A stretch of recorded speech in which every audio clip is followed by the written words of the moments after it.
And we are live. Órale, vatos. Soy Luke Rudowski con Jason Burmes. Estoy en Acapulco, Guerrero, México, en muy libertad ciudad. Y mi amigo Jason Burmes, ¿cómo estás? Estoy bien. Estoy bien, señor. Estoy No, bien. sí, bien. ¿Cómo estás? ¿Cómo es tu días? The day was okay. Day after a No, wedding. no, I no, know. no, no, no, no. En español, And por in favor. Espanol, no Espanol. No más. ¿Por qué, No más. por qué tú no hablas español?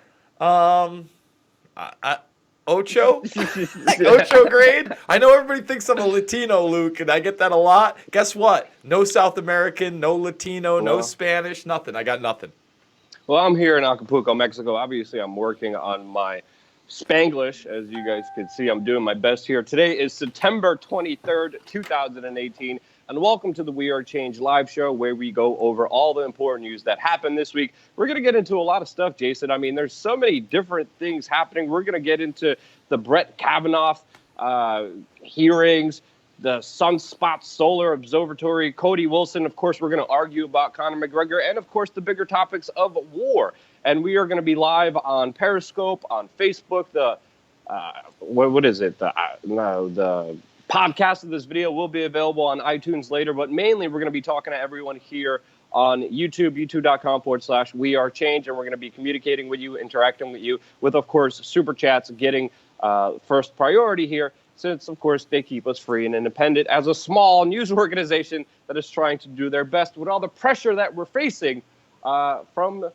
all the bad people out there who are trying to silence free speech. But man, it's been a pretty crazy week. I think there's one general topic, and that, of course, is the Me Too movement and its prominence that has come up this week. There's been a lot of stories that we're going to get into now, specifically regarding that. But it's been a pretty turbulent news week. That's one way of saying it, Jason. Well, absolutely. And, you can talk about the Me Too movement in a positive and negative manner, and everybody's got an opinion. But certainly there are a lot of things we have to talk about with Brett Kavanaugh. And to be honest with you, it's not like I followed Kavanaugh's career or I'm Team Kavanaugh. But the way the media selectively spins certain sexual assault allegations is indeed interesting, Mr. Radowski. I mean, it's seriously like you can't trust anybody. It looks like almost everyone has an agenda. Everyone is trying to politicize something.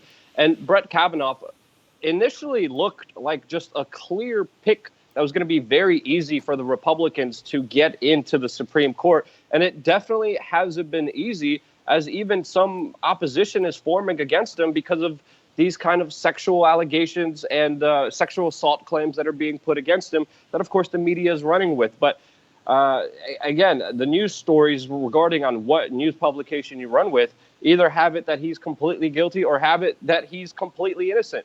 Obviously, we're going to find out more information about that as there's going to be an official hearing with the accuser that will actually testify in Congress following this Thursday. So definitely a lot of divisiveness, a lot of bipartisan hackery revolving this case. There are people making different arguments. One side is saying that this was 35 years ago when she was 15 and he was 17.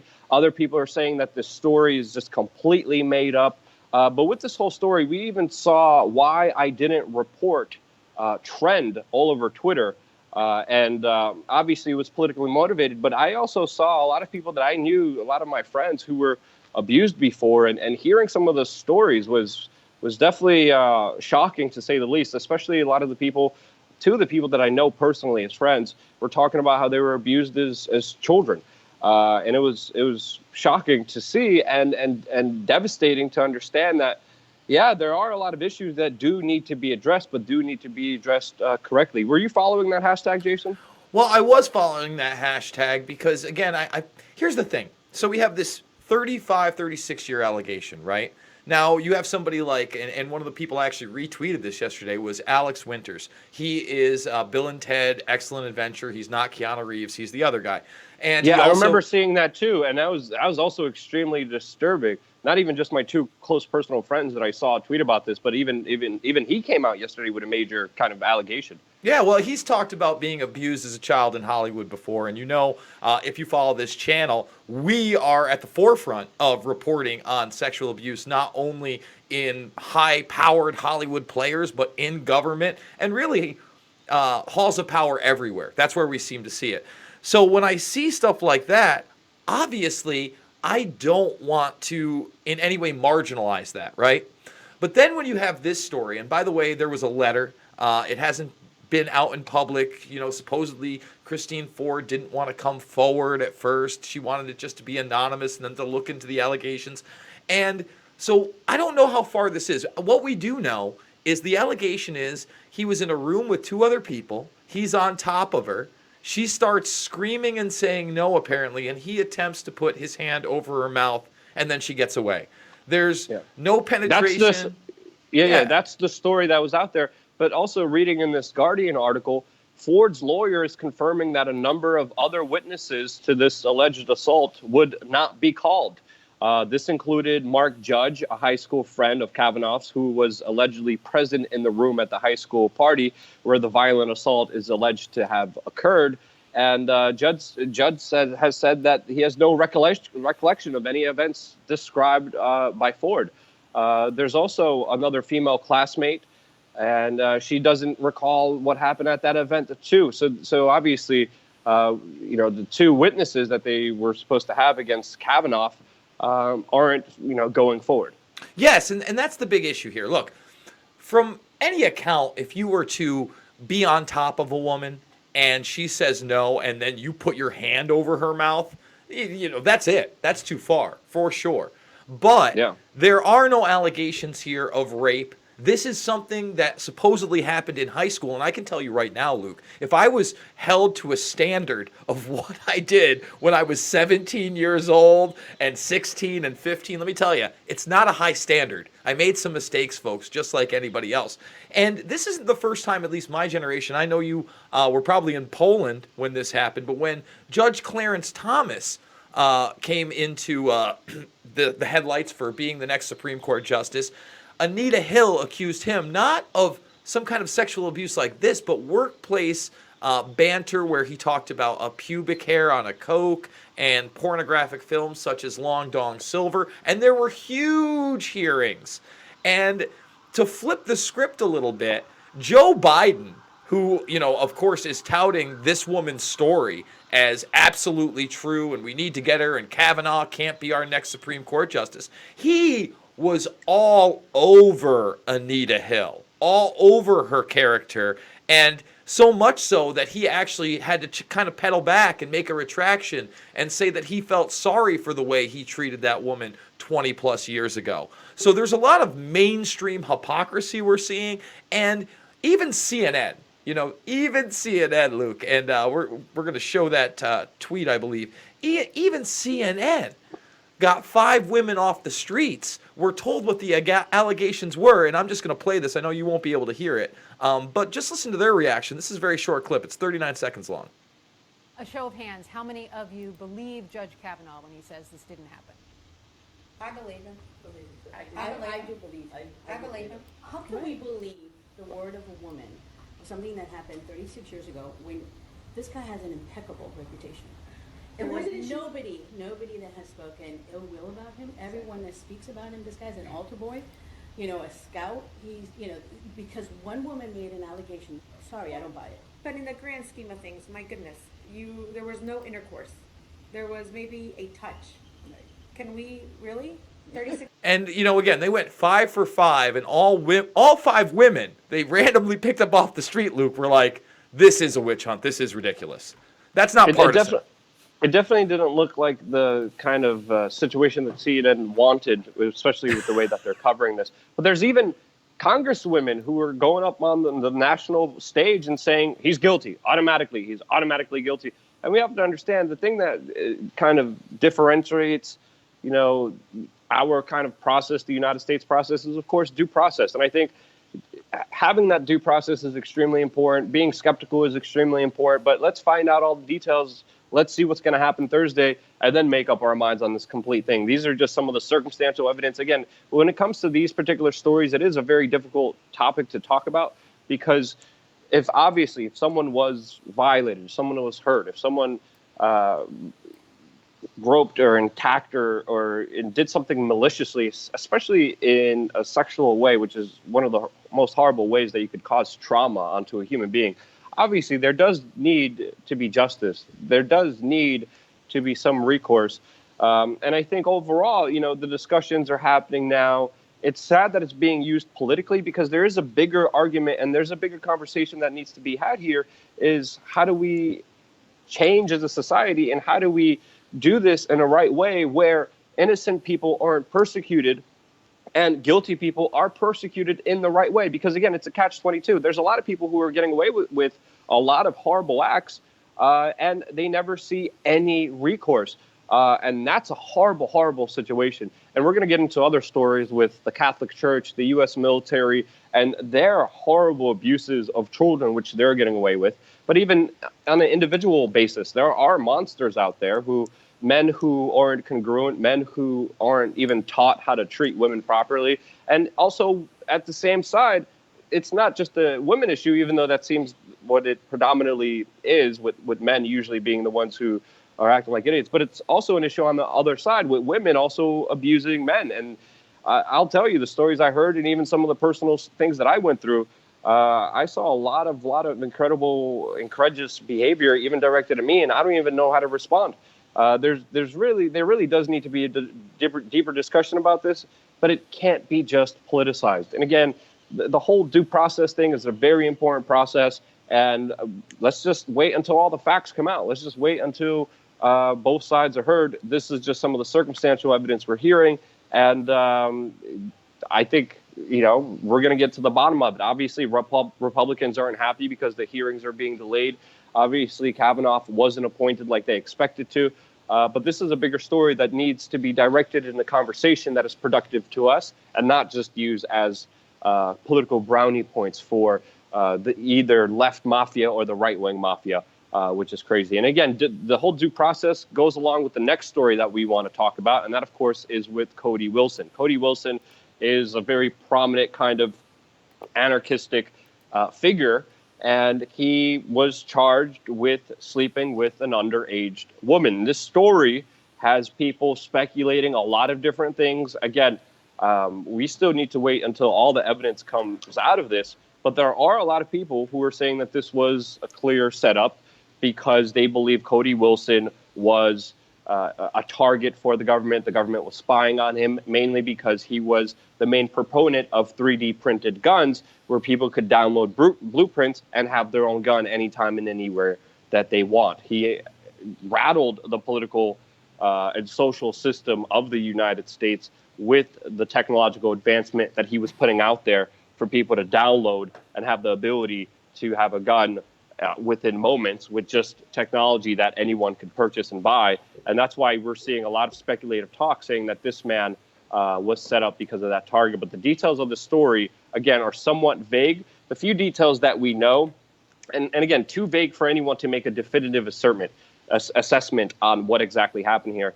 The details that we heard is that he found this woman on a sugar daddy website where the woman was supposed to be over the age of 21. The law even specifically states if a woman is under 21, she tells you she's over 21, has a fake ID, lies to you, it doesn't matter. The crime was still committed, and the crime is 2 to 20 years, especially in the state of Texas. Cody Wilson at the time was in Taiwan.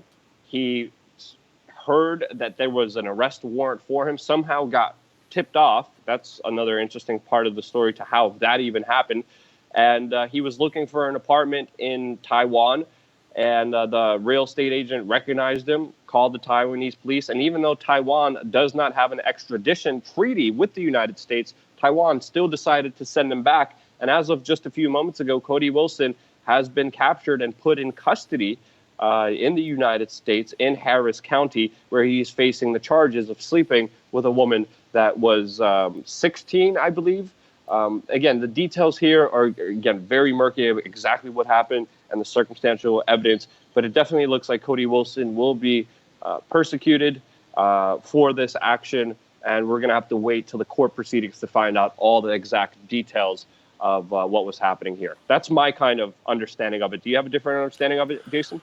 No, and I guess that what I would say is this, first of all, I don't know a lot about these websites, but, what kind of check do they have on their user base, in their member groups? I think that's something that's very important. I also think just the fact that they extradited him from Taiwan so quickly on a charge like this is also very suspicious and leads credence to the fact he may have been set up. We know intelligence agencies have used quote-unquote honey traps before, and obviously if they were using an underage girl, well, not only is that unacceptable, it's completely illegal, but that doesn't stop our intelligence apparatus ever. And that's not to say this is even a CIA or a DOD or an NSA operation. It could be something like a third party, a Stratfor, a Fusion GPS, a Rockefeller Institute that finds an underage prostitute, targets this person, and then they get them. And all of it actually happens, but it's an operation that's outside of actual intelligence agencies. All those things are possible. Yeah. I guess we'll see how much they prosecute him, because as I understand it, he could do 20 years in prison for this. Yeah, 2 to 20 years, depending on how the details of this specific case. And it's important to note, many people are making this argument mainly because of what happened with Julian Assange, with his accusers coming forward, and then all the charges and all the people who were going against him dropping those charges against him. And it looked like it was very, very politically motivated. And it does need to be made aware that this does happen. Did this happen in this case? We don't know. We're still finding out the details. Did Cody Wilson make a mistake? Yes. Did he do something malicious? We're going to find out. But he still should have been a lot smarter, being the person who's printing the 3D guns against the government who's mad at him. Obviously, they're keeping a track on him. And I think this all breaks down to men just not being congruent, men not being able to be right, be actual men, and having to freaking go on sugar daddy websites. This shouldn't exist in our society. We should be able to teach men how to be good people and not have to freaking go on sugar daddy websites. That's an aspect of our society that definitely does need to be fixed. But to me, that's a whole nother issue and a whole nother topic, especially with social dynamics that we could get into. But it's a horrible story of what's happening here. Obviously, still, regardless of the facts, Cody, I think, made a mistake, and we're going to find out more information how this scenario totally unfolds. Jason, we also got some super chats. Do you want to get into some of those? Yeah, let's get to the super chats. Before we get to those super chats, I know it says we've got a couple of new members. Before we get to those 2 new members, we've also got another one in the chat. Dr. Drool, he says, you can fool some people all of the time. And yes, that seems to be the case, Dr. Drool. It seems like, and that's not, it's not the libtards, and it's not the cucks, and it's not the fright wingers. It's everybody. We all get fooled. We're all human beings, okay? But there are just some people that buy into a mainline narrative no matter what. And that is really, really troubling. So Dr. Drool, thank you so much. Kyle Anderton and Stephen Groton, also thank you. For those that don't know, Luke, this is the $4.99 subscription a month. And as you just saw, I went to Dr. Drool first, even before some of the great super chats that help us out. Bill Steinbach, thank you so much for the $10. Derek McCuller, thank you so much for even the $1.99. Every little bit helps. Brian, he says, thanks for what you do. Thank you for watching. Thank you for spreading the information, Brian. And then Daniel has a question. Daniel Charney. Thank you, Daniel. What do you and Jason predict will happen in the next U.S. election? And do you believe the violence between conservatives and Antifa will increase? Do you want to start with that one? I don't believe, we talked about this on July 4th. And the predictions I made on July 4th were pretty spot on. This was when people were saying that there was going to be a civil war in this country. And I specifically said no. There's going to be a few isolated clashes like we saw in Portland. Where else were there clashes? There's minor ones in San Francisco. The major one was pretty much in Portland that we were there on the ground covering. I said there's going to be minor clashes happening. But other than that, no, there's not going to be a civil war. The violence is ultimately going to die down. I don't see more street battles and clashes happening with conservatives and Antifa anytime soon. I even said before that this was probably going to happen around August, early September. Yeah, usually when it comes to big street balls, they usually die down around the wintertime. The summertime is usually where they're kind of most active, and that's why we saw a lot of people saying that there's going to be a civil war when there wasn't one, for frick's sakes. So from my assessment, from what I'm seeing on the ground, from all the political discourse from the far right and far left people that I'm observing online, I don't see any major clashes coming anytime soon. The elections or local elections, most of Americans don't care about local elections. Most of Americans don't participate in local elections. But historically speaking, if you look at the terms that a president sits and the congressional elections that are happening, this is going to be against the current sitting president. It has been always historically, and you could definitely bet your bottom dollar that the Democrats are going to have a more significant victory than the Republicans in this next upcoming local one. You see a lot of the mainstream media, especially the leftist mainstream media, pushing, go vote, go vote, go vote, go vote. And it definitely does. I don't think it's definitely going to be favorable towards the GOP from everything that I'm seeing. What about you, Jason? Well, I think I disagree. I think it's going to be a surprise what happens in the midterms. Right now, Trump is obviously, and we're going to get into this, trying to get that original FISA document on Carter Page fully declassified, trying to get Comey, McCabe, Lisa Page, and Stork emails and text messages into the public. And I believe if that happens, you're not going to see this quote-unquote blue wave that the mainstream media is pushing. That's just the midterms. As far as predicting what's happening in 2020, Luke, I've got no idea. It really matters where this... we're not talking about 2020. I think we're talking about the next election. No, he's talking 2020. No. The question was the presidential election in 2020. The next U.S. election. Oh, I'm an idiot. Oh, okay, yes. we all make. See, there it is. There's the mistake. It's I'm fine. brainwashed right Yeah. there. So, but let's just see this. So we have that, right, Luke?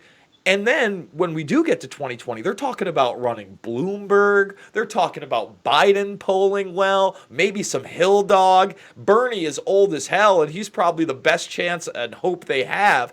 But that's if, Trump isn't indicted or impeached. We don't know where any of this is going for real. We just know that there is turmoil at the upper echelons of the executive branch, the judicial branch, and the legislative branch, and it is coming to a head very, very quickly. And as I say that, Seth Day gives us another super chat. Thank you for the $5, Seth. We truly appreciate it. But yeah, no, I don't think so, Luke. I don't think we're going to see this blue wave, even with, what opened this weekend, Fahrenheit 11/9. And it did very well for a documentary film compared to the last 10 years. But we all know that documentary films haven't done well for the past 10 years.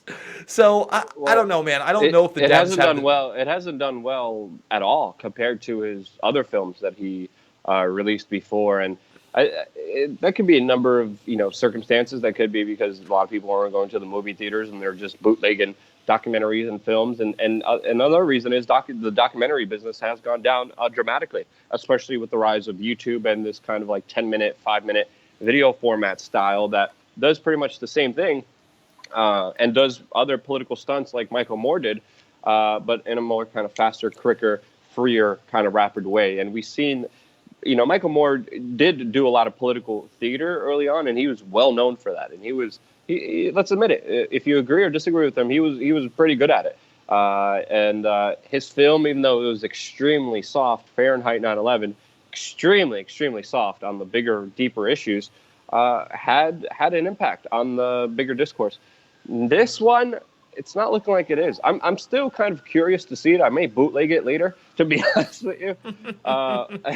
If they have it, I'd go watch it, man. And here's the thing. I'm not paying $15 or $20 at the movie theater. You're in New York City. I can pay $6. I go $5 matinee, okay, bro. $5 matinee, less than a Big Mac. All I'm saying. In New York, you pay like $15, and the ticket person slaps you upside the head for being stupid for even going in the movie theaters and paying that much. That's what happens in New York City. That's why I like it here in Mexico. Man, I'm telling you, it's so affordable here. The room I'm in, it's like, what is it, $40. It's a huge room. I'm right on the beach. $40 here in Acapulco, Mexico. Massages are like 20, not even $15. There's a organic restaurant here that has just the most amazing, incredible, healthiest food from the local farms. With I'm like literally drinking my like red cabbage, ginger, orange juice every morning. I'm doing my best to be healthy and active, swimming every single day, trying to take care of myself. And it's extremely, extremely affordable, way more affordable than New York City. But I'm sorry, we're going way off the topic. Oh, we got a super chat by Joby Weeks. Joby Weeks says, Baby Weeks says hi. Joby Weeks has been on our channel. Thank you so much, Joby, a number of times. I guess you would call him like a Bitcoin entrepreneur. He's in all different businesses. Last time you seen him on this channel, he was able to travel hack a private jet and get me on the private jet from London to Italy, Milan, Italy, right next to where the Bilderberg meeting was happening. And he's been one of my long-term friends. He's been a part of We Are Change Colorado. He was also one of the persons who helped make weed legal in Colorado. And he was doing incredible activist work. He was, one of the founders of We Are Change Colorado. He confronted Henry Kissinger, and he has a baby on the way, which I may actually come down and document because Ron Paul is actually going to be delivering his baby. He's posting photos right now. If you guys want to check out Joby Weeks, so check out his Facebook. You always see just incredible stuff from him. Incredible human being. I may just come down and hang out with Ron over there and document what Joby's calling the next president or the next rebeller in the United States, his baby coming out. So just a little tidbit with Joby. He just popped up in the super chats. I always appreciate you, Joby. And yeah, man, congratulations on having a baby soon. So Stephanie's also incredible. She also wrote a new book. Sorry, I'm going off in tangents. Bought the new book, haven't read it yet, but I will soon. Sorry, Jason. No, and I knew Joby actually before Bitcoin. He was an entrepreneur. He was a 9/11 Truth guy. He's done some amazing stuff. He actually came out here to Cooperstown some years back, I think 5 or 6 years ago now. And we had a good time here and in Oneonta. Had a few drinskies and hutch. Big fan of Joby Weeks. I'm I saw the pictures with Ron Paul, saw he had a baby on the way. His wife is a lovely person as well, and I wish them the absolute best. I'm sure he is going to have a freedom-loving hellraiser, my friend. If Ron Paul hasn't delivered a baby in like 30 years, Ron Paul is going out of retirement to deliver his baby. That's a story within itself. So I may fly down to Houston, talk to him, document the whole situation. It's a very beautiful moment that he's having with his wife, a moment that, of course, a lot of us, look forward to in life, but the most magical and powerful moment. So nothing but respects and love to Joby, and all the best and all the wishes for him, his wife, and his new child that's on the way. Okay, we got more super chats also down here, unless you wanted to say anything else. This one's a pretty entertaining one by Pogo D, who said, Moore doesn't really do docs. He, quote, inserts his fat ass into frame far too often for the movie to be a legitimate doc. I could understand your criticisms of Michael Moore. I definitely disagree with him politically. I confronted him a number of times and actually had very interesting conversations with him. And he actually, even though I came from a very contentious side, one time we really just kind of got in a really bad argument. Another time, he really was able to just like take it and actually have a conversation, which I give him props to. I disagree with him politically in what he believes on the majority of his issues, but I do have to say some of his stuff is well thought out, is well put out there. He's definitely he definitely knows what he's doing with his kind of commentary and his political push, even though it's in the complete opposite direction of what I personally believe in, and that is, of course, more government, which I disagree with at any level, any level possible. That's why I like Mexico. There's barely any government here, and people are more free here than they are in most places in the world, and it's beautiful to see here. Acapulco, again, the city I'm in right now, it's not for everybody. It's a Mexican city. It's not a gringo city. There's some tourist traps that will get you stuck in resorts. But I'm here on the Costa Rica, which is the Bay side. I like the Bay side because it's very local. There's mariachi music, literally playing until like 6 o'clock in the morning. I was at a Mexican wedding. Now I'm still lucky to be alive and still be here because of that Mexican wedding. They say Acapulco supposedly is what was it? Ranked the number 2nd murder capital of the world. I haven't seen barely any of that. I haven't seen any kind of violence directed here from my own personal experiences. My experiences are, of course, different than everybody else, but they have a different, unique way of living here, where it's more family oriented. The food's incredible, the climate's incredible, the beach is incredible, and it's really a great place for me to go to recharge. I've been trying to do recharge, but also I've been working my butt off. Spent so many hours releasing a documentary this week that we released on Cherán in Michoacán. I actually said it correctly. I said it incorrectly in the video. But fascinating culture. Michoacán and the people of Guerrero are very similar. They're very kind of warrioristic. Guerrero is the state where Acapulco is in. Guerrero actually means warrior. They've been able to also fend off and fight off the Spaniards here very effectively.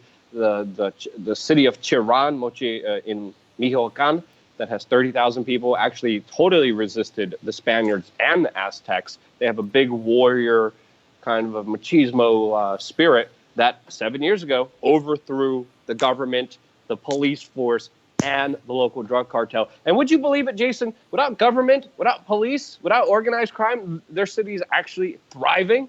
And their natural resources are actually growing back from what they were devastated from because of government, Jason. Uh-huh. Yeah, did you get that, Jason? I watched Jason, it. I watched it, buddy. Me and Jason disagree. Me and Jason, I'm a total like no government. Jason's like we need some government. We Some disagree. government. Listen, Just to I'm a keep you small updated government if you guy. want to. That's all. Small. I think it's out of I'm a control. no government guy. I'm a no nada no. I know no nada. Nada. I get it. Nada. Nada. Yeah, you skipped one of the super chats there, so I'm going to go back to it. And by the way, Joby Weeks, not only with the super chat, he just joined. Remember, $4.99 a month. We go to your comments and questions first in the side chat as well. Jesse Schmidt said, does my homeland of the People's Republic of Minnesotian re-elect communists in both the Senate and governor seats? I would assume that means they're Democrats there, Jesse. I'm not up on local Minnesota politics. Who knows? In this modern day and age, it could be an actual freaking communist. Yeah, you're not wrong. Be in there, and the media is going to be like, "He's great. He's doing good things. He wants the government to help you." It wouldn't surprise me. I'm not following the Minnesota Santin election. I haven't taken a look at it, Jesse. Jesse, thank you again for being a part of the show. You're always participating. We always appreciate you very much. I can take a look at it if you want. But I haven't followed that local of an election, especially in Minnesota. Go on, Jason. Yeah, we got Seth Day. He says, when I'm rich like Baby Weeks, I'll give you 100 too. Hey, Seth, just the few dollars you've thrown, we more than appreciate it. We got another regular. Every Sunday we see Avataz. Happy Sunday, folks. The dominoes are falling. Try not to get kidnapped down in Mexico, Luke. I don't think Luke's getting kidnapped. I've seen you. I literally walk down here and I'm like, Estoy Leon Patron aquí. I had no problems at all. Like people. That means where is the Patron, folks? He likes the tequila. No. Do you know what Patron means? Patron means boss.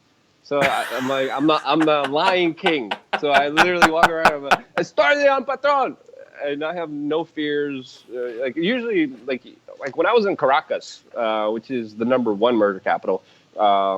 Acapulco once in a while was ranked the #2 murder capital. It's a completely different scenario, completely different way of life. Again, it does have to be noted, I am on the Costa Rica where the locals hang out by the beach, which is, kind of the touristy area. All the Mexicans come down to Acapulco, and this is the kind of touristy part. There's another part of Guerrero that is up inside the hills. That's usually, from what I hear, is where a lot of the conflict happens, a lot of the vying for power and territory.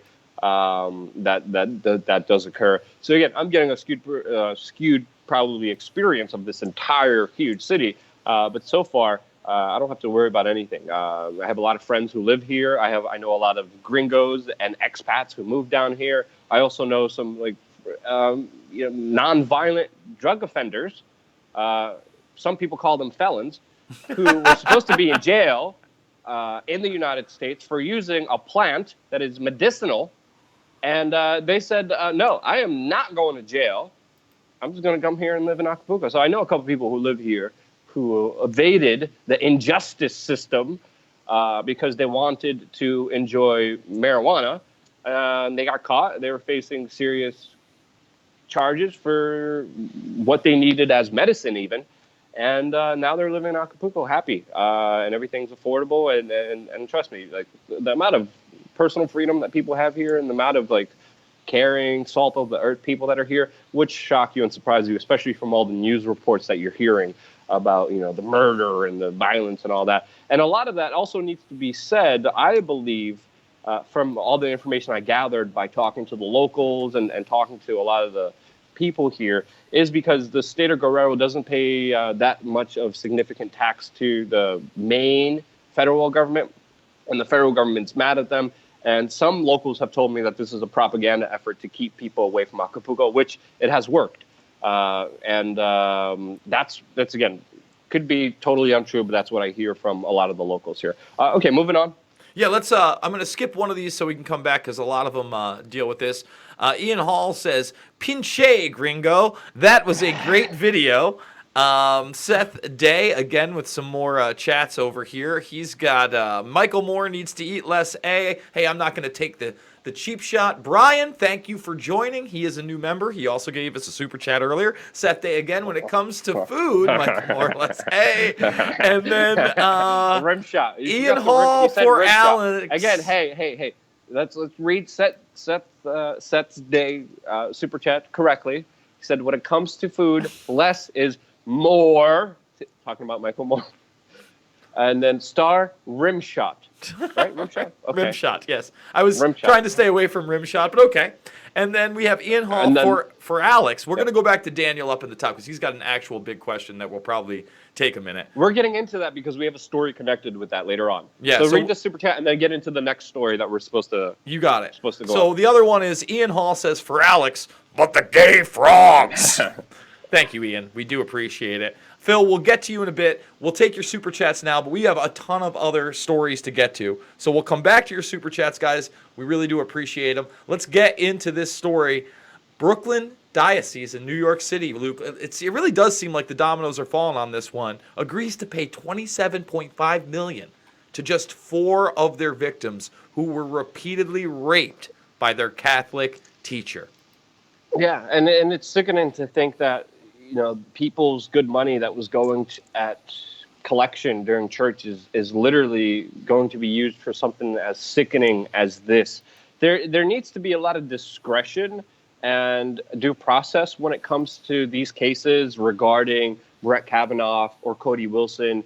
No matter where you're standing politically, whether you like them or not, there does need to be the hearing of all the details. But when there's numerous victims continuing to come forward, continuing to come from a large institution that does this, you have to really question what the hell is wrong with this institution.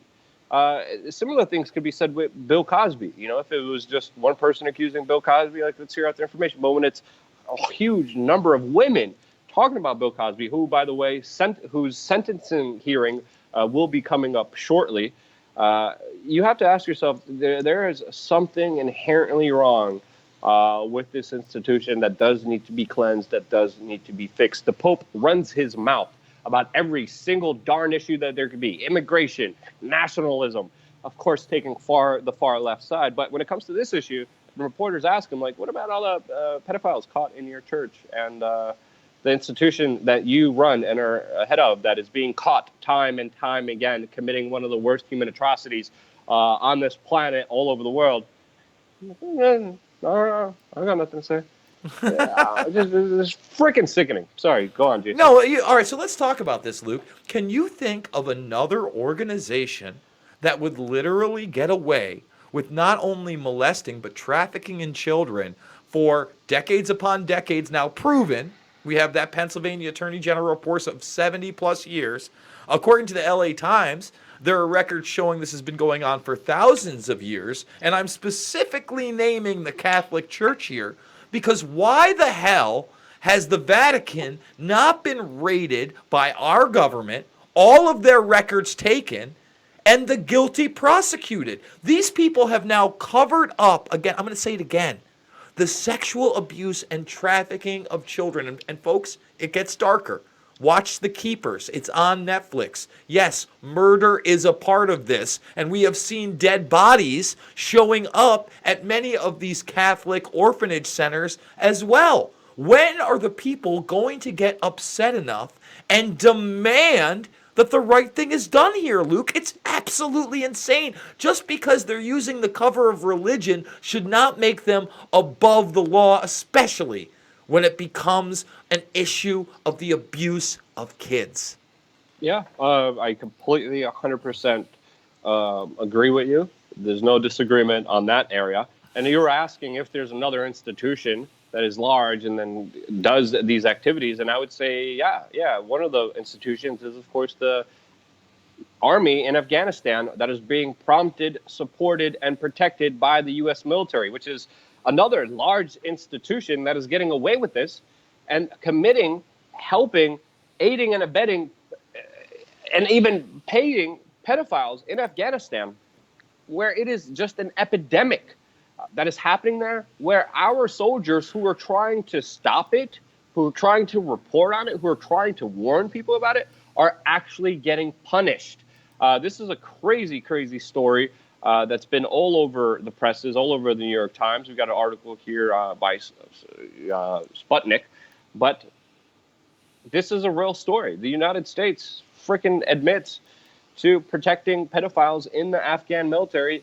And in some of the asinine Afghan culture, this is allowed. This is okay, and they're just going along with it, saying, child abuse of little boys is totally fine as long as you're fighting on our side. So just huge layers of hypocrisy that need to be called out within the Catholic Church, within the military command in Afghanistan. An issue that shouldn't be swept under the bed because it's happening in a different part of the world. This is happening, and it's happening with your tax dollars. The Afghanistan war, it is the longest war that the United States has been involved in, is absolutely going nowhere. There's no reason for them to even be in that country other than probably the poppy production and heroin use that has been going up rampantly, mainly in part because of the overproduction that's happening now in Afghanistan with U.S. soldiers actually protecting the opium fields, and also because of the medical industrial complex that just feeds people Oxycontin and all these other horrible painkillers, which are essentially heroin, which leads people who are cut off at the doctors for their injuries, for pain, who get hooked on this medication to then go onto the streets and then become heroin addicts. And that's why we're seeing a huge rise in heroin. The other story that I did in Mexico, before even being in Tehran and releasing that documentary, which, by the way, we released this Thursday. You should definitely check it out. I put in so much work for that. But the other story that I worked here in Mexico was expats who were going down to Mexico to get treated with alternative therapies, whether it's stem cells, whether it's Ibogaine, to get off heroin. There's a huge industry that's booming. There's actually a clinic that has helped me with a lot of the issues that I had physically throughout all the injuries and trauma that my body has gone through, that I actually connected people with an email through. So if you know anyone, definitely check out that documentary. All you have to do is pretty much just look up We Are Change, Mexico and Health or heroin, and then you'll be able to see that video. But there's so much information that is just being utterly freaking denied to us, and it's just sickening that this is happening, again, because of the Catholic Church, because of the institution that's protecting them, and the U.S. military in Afghanistan that's also protecting other pedophiles and committing the same atrocities in this world. And again, this is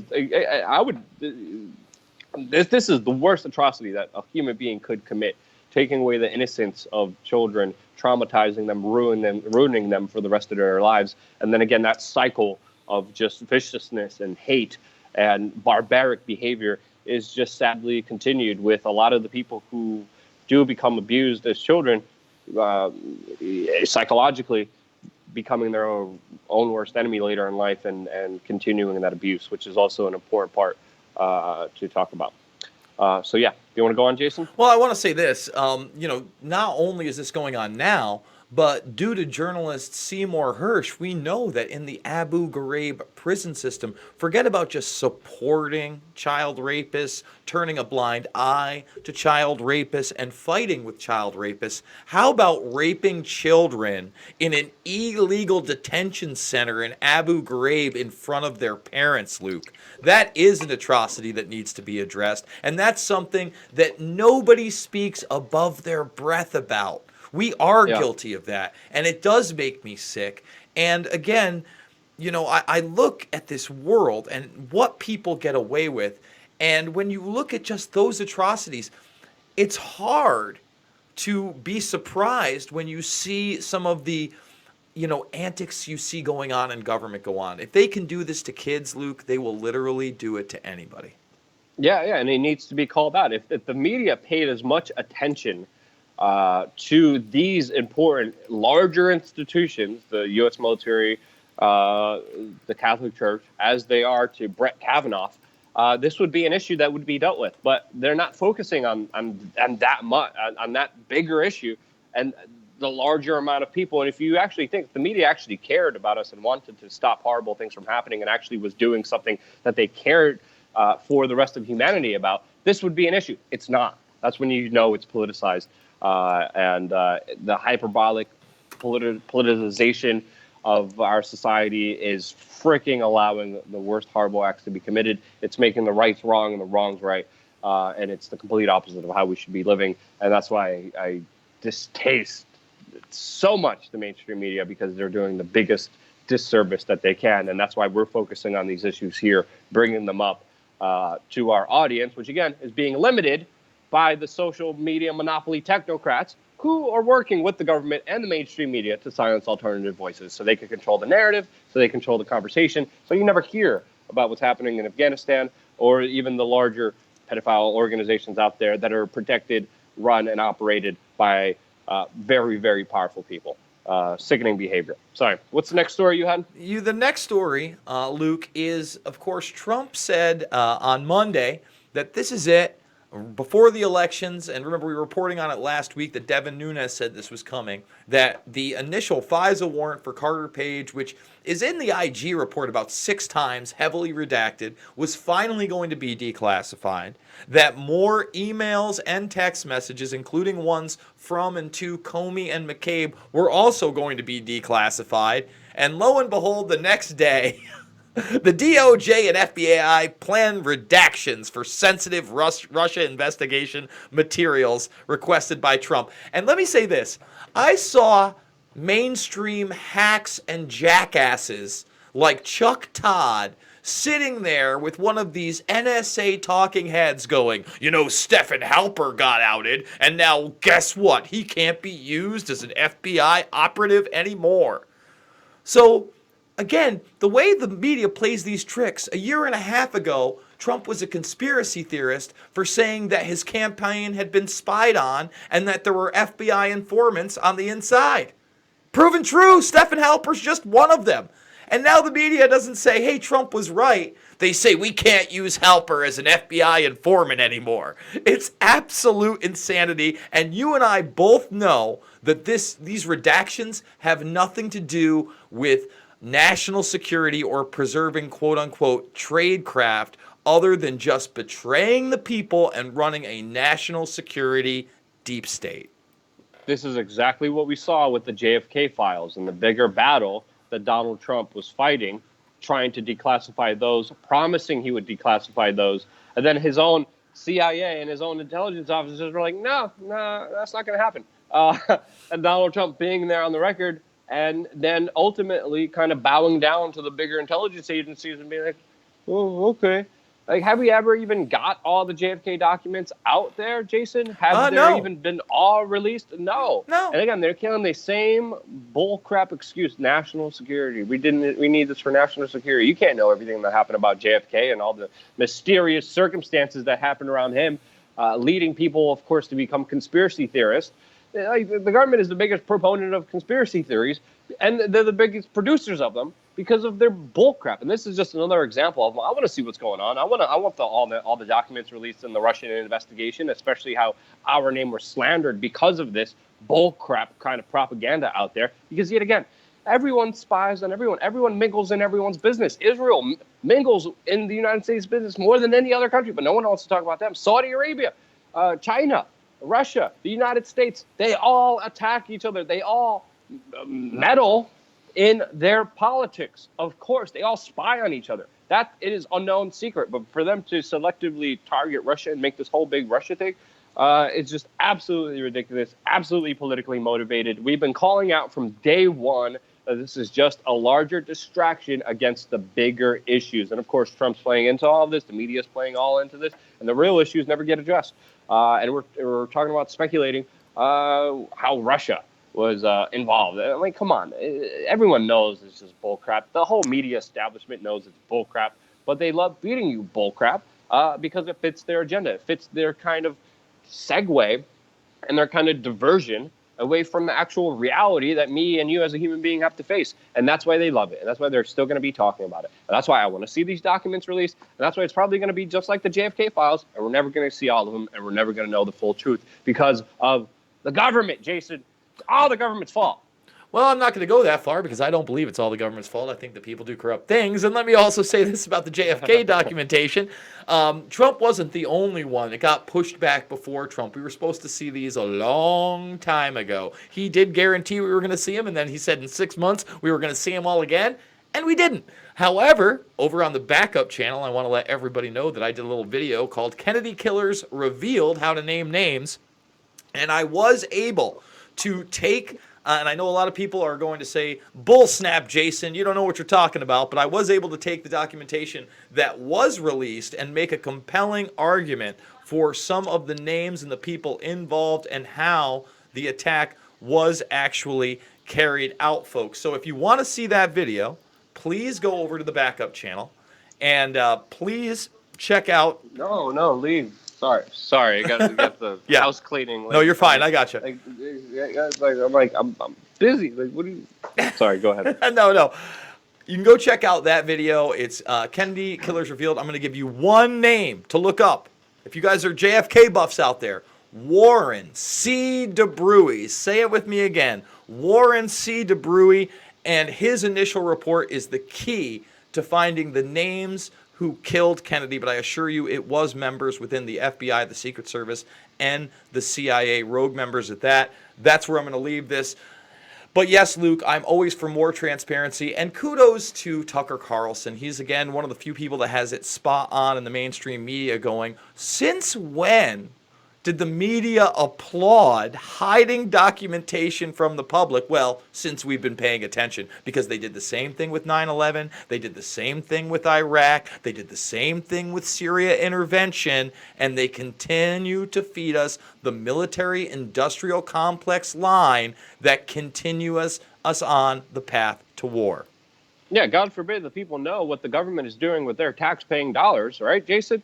All right, let's go over it's all the government's fault, Jason. I'm sorry. No, I got you. So listen. Let's do the next 3 stories quickly, and then get to the super chat about AI because it links right into that. But I don't think we need to spend much time on the next 3 stories. Yeah, we'll just talk about super chat conversation. The Sunspot Solar Observatory. You know, we talked about this last week. We gave like a dozen different conspiracy theories. We said that everybody was just guessing, and lo and behold, they say that a janitor was downloading porn. Now, I don't necessarily believe this. I'm not saying it's wrong.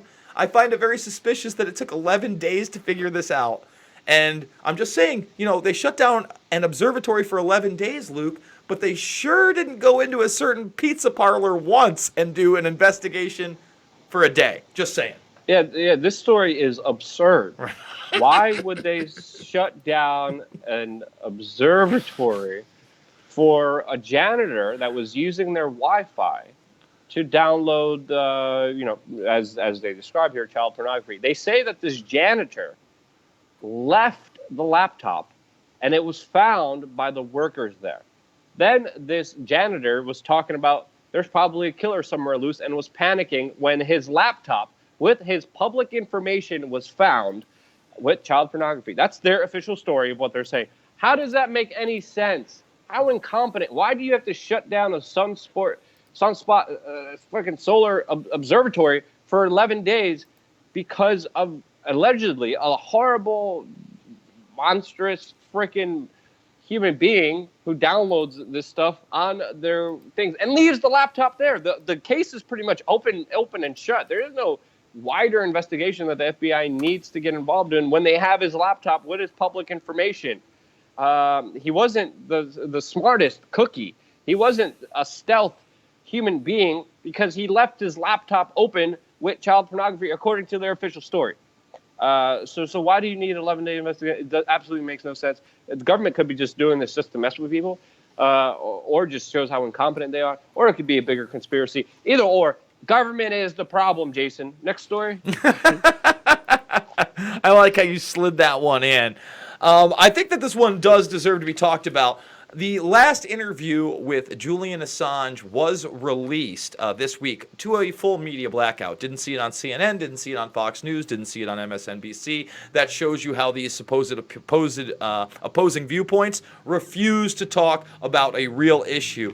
And this one, he talked about artificial intelligence. It was a lot like the Elon Musk, Joe Rogan interview in a lot of respects. Now at 3:30, he talks about how bold his organization is, but not bold enough, Luke, to release child pornography.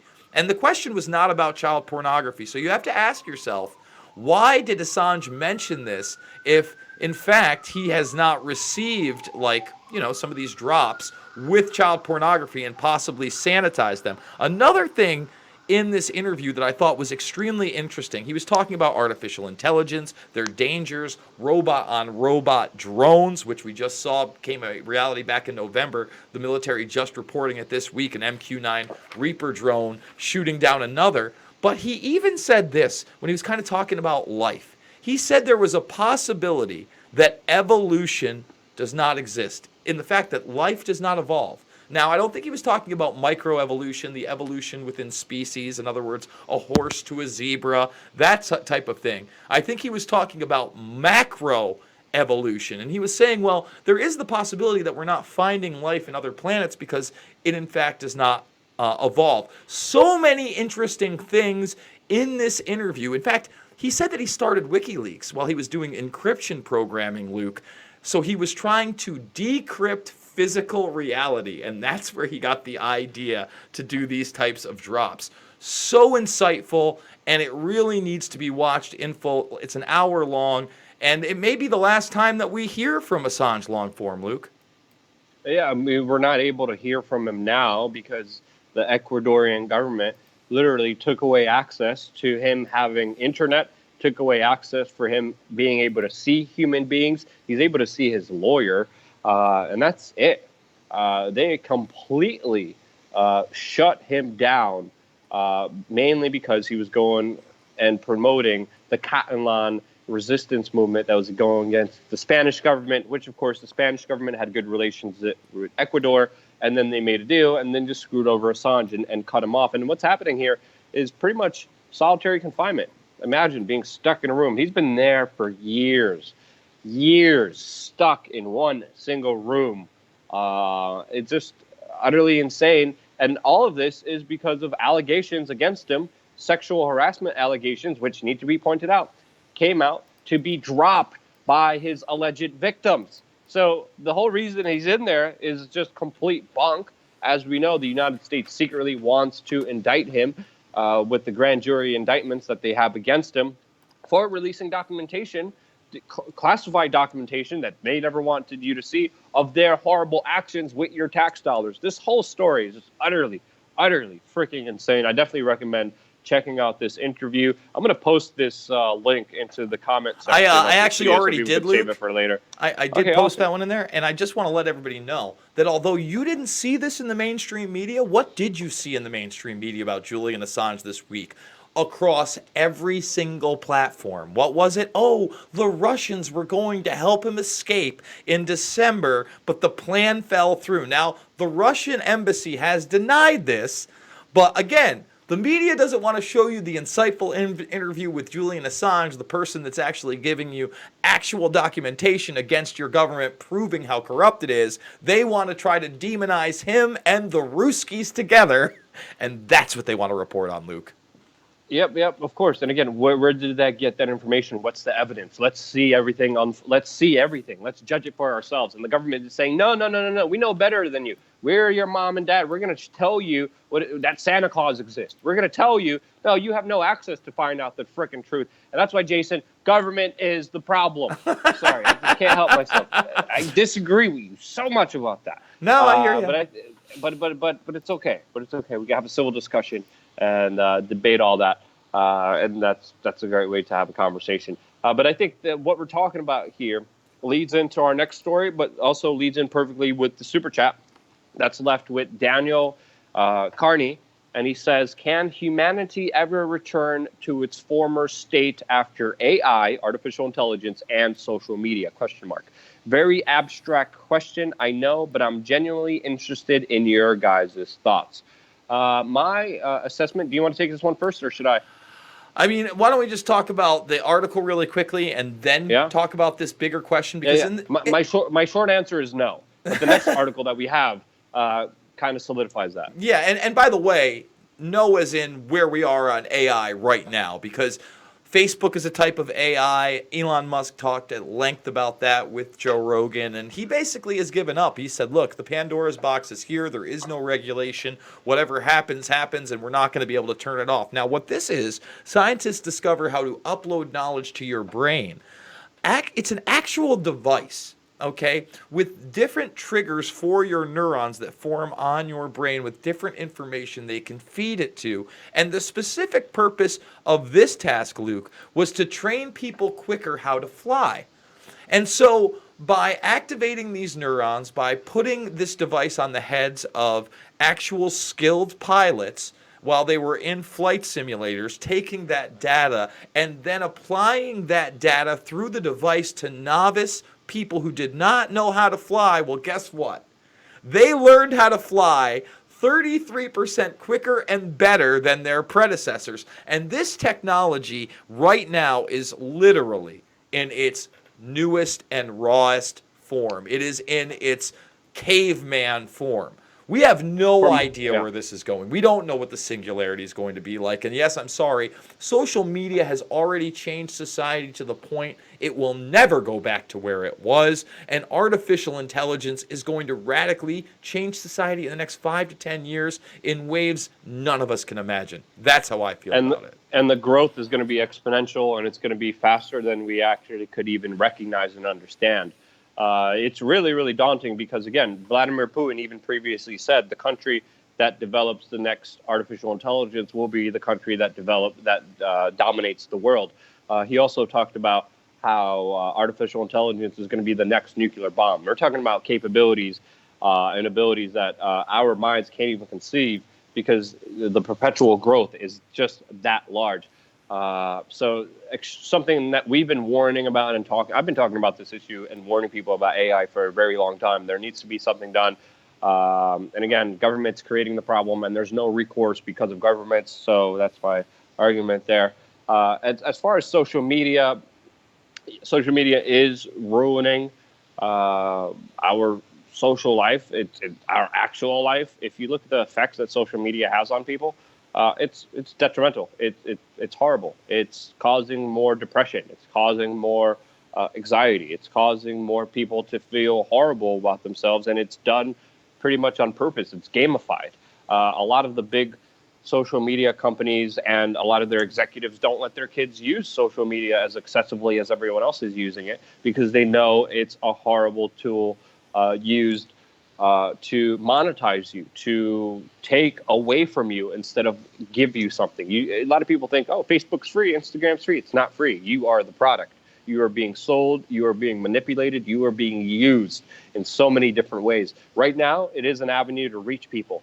They're closing down that avenue for us because, again, we're explaining this to you and going against their business cycle and their business interest that they don't want you to know about. That's why they're limiting our reach. That's why they're manipulating the algorithms. That's why they're demonetizing us and doing everything possible to not incentivize us to even be here as an independent media platform. I busted my ass on a freaking documentary that took me weeks and days to make.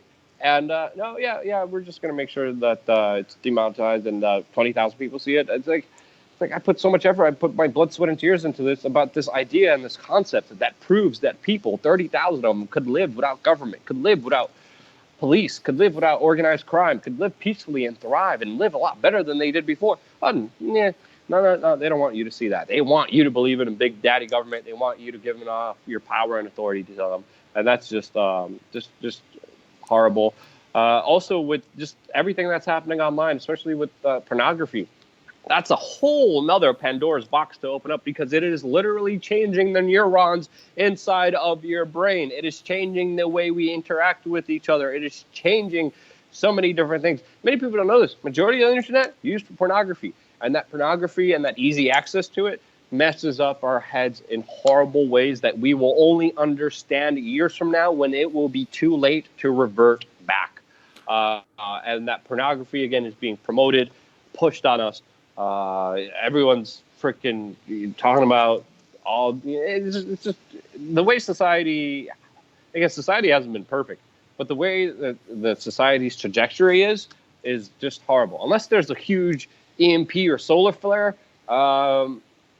I'm not that optimistic, especially with the latest technological advancements and how they're being used. That's my take on it. Well, do you want to get to some of the other super chats? Before we get there, I want to comment on something you said. You talked about the big data society where you are the product, you are the consumer. In that Assange interview, he said that has already begun to shift, and that you are no longer the product. In fact, artificial intelligence is the new economic model. And we don't know what that model is going to take, because now big data is beyond just what to sell you, but it goes beyond even your social credit score and into who you are as a person. And that is going to be the new form of currency. But I'm going to leave it at that, and we will move through. So there's a lot of super chats actually to move through, and thank you so much for these guys. I want to go. Yeah, I want to go back to, because we had missed one. Ian Hall, you got a lot in here, and we really do appreciate that. Ian Hall says, "Keep on keeping on, Luke. Get a tan." I am. I literally just moved out to my balcony. This is the view here, by the way. I appreciate every single sunset you guys get, man. I'm telling you, life is incredibly short. It moves so quickly. Sorry, I just literally, as you said that, I got away from the computer. I was let me read through. I just want to see the sunset here. Let me read through just a bunch of the Ian Hall ones, and then we'll come back to some of the other ones. Ian Hall, when we were talking about the child trafficking, he mentioned the Clinton Foundation. Let's see. Let's go to another Ian Hall one, because he did so many. And Ian, thank you so much. Real story, aliens, and he was talking about the Sunset Observatory, insert Giorgio from Ancient Aliens, so that was sarcastic. Government equals AI, and Sunspats is really a pedo case. We're really not sure. At Slippery Bream, loving me too. Hashtag Brian Hack. I want Insta learning. Those people at Chinese restaurants keep messing up my order. Order in Chinese. Okay, Ian. Hold on, there's a couple more. Fooked, the new answer to trying to answer Chinese food. Man, Ian, thank you so much for all the support, my man. Love you, kids. Hashtag Fooked. Now to get to some real ones. And we're going to go all the way back up here to another Daniel Charney one. Thank you so much, brothers. Keep it real. Love y'all. And he asked us about AI. Phil Cadero. Now, this is one we're going to have to talk about, Luke. What are your thoughts on Syria's future and the attack on alternative media during midterms by the oligarchs? And I'll say this. Obviously, Syria's future is one of a quagmire, because our military refuses to leave there, and we still propagate that Assad is somehow going to use chemical weapons. And as we saw this week, with a Russian spy plane being downed during an Israeli missile attack that was unannounced in Syria, at first, Moscow came out and said this was Israel's fault. As soon as Netanyahu calls up the Poot, and Putin and Netanyahu discuss the matter, Putin forgives them of all wrongdoing and said it was a mistake. And it does appear that maybe a Syrian missile did take down that plane. but it was in defense of this other missile attack, and they didn't know what they were shooting at, if that in fact is the case. There was so much rapid misinformation and disinformation about that event. It's tough, but what it does show, Luke, again, is that the military conflict there is not going away. Yeah, it's not. And the U.S. military has been preparing for it. And it's not just a local balkanized proxy war that we're talking about here. This is a bigger conflict. And let's just skip to the article by Mint Press News that I had ready set up later, because this goes into exactly what I'm saying here. Sure. And this is the Pentagon admittedly planning for a three-front long war against China and Russia. Even, officials in Washington should be thinking hard before committing America to a strategy that will make this increasingly likely and could turn what is still long war planning into an actual long war with deadly consequences. Again, this has been on the books, and this is what they've been readying for a very, very long time. This is no joke. The interest in the proxy wars in Syria right now are between Saudi Arabia, Israel, the United States, NATO versus Russia, China, Syria, Iran, and Hezbollah. Turkey is somewhere in the middle. Turkey is playing the middle ground between NATO and Russia, doing what is best for them, doing whatever situation is more favorable to them geopolitically, and a situation which they actually recently turned their back on against the United States and more towards Russia because of the United States' close alliance with the Kurds, which of course are our odds with Turkey. The United States' long-term goal is to keep fricking the bear, is to keep pushing their bigger geopolitical goals, is to still try to push and oust for Bashar al-Assad to step down. That is very unlikely to happen. Syria is on the verge. Syria pretty much won. The only reason they haven't completely won is because U.S. interests are still there. And even the next article by The Hill shows you that they're not stopping this in a long time, with the State Department director, who was also a former CIA director, who helped deny a lot of the official documents that Donald Trump wanted to be publicly released, by the way. Just an FYI there. Donald Trump rewarded him by announcing him the Secretary of State. Says that the U.S. may use military response if, quote, chemical weapons occur in Syria. This was a comment that was just made today. They're not leaving Syria out of their sights, even though they clearly lost. Their bigger goal right now is balkanization, is prolonging of this war to make sure that it does not go away. And it won't. And it won't. And it may even lead to a bigger war between Russia and China and the United States. And that's a possibility. And that's a possibility that we've been talking about for a very long time. We've been attacked. We've been harassed. There's so much propaganda pieces against us, so much just hatred against us, even though we're showing you articles right now showing you how the Pentagon has been and is preparing for this. They're not preparing for something that's not a likely scenario. They're preparing for something that is a likely scenario. And this is a major one that we've been talking about that a lot of people just, it doesn't matter. Let's talk about frickin' whatever, Britney Spears, Paris Hilton, or Kanye West, whatever frickin' idiot out there with a big frickin' mouth who just spreads bull crap and just has no substance and is pretty much gesticulated and propped up there by the same people who are trying to control the narrative and shut down independent media. Yeah, so that's happening. All right, let's get through these super chats and these last articles. Yes, absolutely, my man. I'm losing light here. Okay, I gotcha. James P. says, thank you for reporting on real issues. You guys are always right on point. So thank you for another great show. No, thank you, James P. And remember, guys, share the link to this one afterwards. Facebook, Twitter. I know listen, this is what I was thinking, Luke. There's not really a place anymore where you can go and repost anything. Everybody's got their own site now. And that's what the next social media site is going to be. Just the one where you can actually, not like a Reddit where you're on a message board, but a social media site where you can share content across the board on other platforms that can go viral. So get out there, all you tech geeks, and get going on that. Amber says, and Amber, thank you so much for the super chat and the kind words. Luke, you put me on the path to waking up, and Jason, Loose Change, put the nail in the coffin of waking me up. Thank you for all you do. And thank you, Amber. We're all part of the journey. We all have to help each other. We all have to be there for each other. And if it wasn't for you, we wouldn't be here. Like, these super chats mean the world to us, and they help us exist. Can't tell you the pressures that we're having on us for even just saying the things that we say. But they're not making it easy for us. You guys are helping us tremendously. Thank you for being a part of that journey, and just remember, thank you for paying it forward. Jesse Schmidt has like an involved question, but I don't think either of us will have the answer. On the topic of JFK, what is your take on the James Files interview? I'd have to watch that interview, Jesse, and I will. James Files, I'm making a note of that right now. Now, Ian Hall has been great today, and so has Seth Day, both of them big contributors, and both of them are talking about Q in the Super Chat. Now, me and Luke are extremely skeptical of Q. I know somebody's saying QProofs.com in here as well, all this other stuff. I just want to say this. I talked to Isaac Cappy this week, gave me another call. Long, in-depth interview on the Backup channel with Isaac. Isaac is a huge proponent of Q. I am not one. Now, here's my biggest thing. A lot of the people that follow Q think that somehow Trump is positioning himself in Israel so that they will be the final domino that he takes out in his deep state takeout. And Luke, that couldn't be further from the truth. He has literally done everything Israel has asked. He is not going to turn on his son-in-law, Jared Kushner, that is so close to Israel that he might as well be the prime minister. I mean, he's that close to Netanyahu. Netanyahu slept in his bed when he was a teenager.